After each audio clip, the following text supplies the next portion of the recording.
নষ্ট হইও না বাপ। ইসলামের জন্য লড়বে কে বাপ? মুরব্বীরা তো চলে যাবে বাপ। 18 বছরের ছেলে, 20 বছরের ছেলে, 22 বছরের তাগড়া জওয়ান, তুমি নষ্ট হয়ে গেলে, তুমি চরিত্রহীন হয়ে গেলে, তুমি যদি সারাক্ষণ নারী ছাড়া, ছবি ছাড়া, মদ জুয়া অশ্লীলতা, তুমি যদি মোবাইলের আসক্তি ছাড়া চলতে না পারো, আগামী দিনে ইসলামের জন্য তুমি করবা কেমনে, লড়বে কেমন?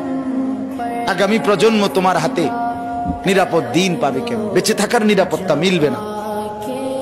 বেঁচে থাকা 53 বছর বাংলাদেশের বয়স, 53 বছরের সমাজে বেনামাজির সংখ্যা যদি এত বেশি হয়, 53 বছরের ভিতরে মোবাইলে আসক্ত যুবকের সংখ্যা যদি এত বেশি হয়, 53 বছরের ভিতরে বেপর্দা নারীর পরিমাণ যদি এত বেশি হয়, এত মসজিদ মাদ্রাসা চারদিকে থাকার পরেও যদি এই মসজিদ মাদ্রাসা ষড়যন্ত্রের কারণে কমে যায়,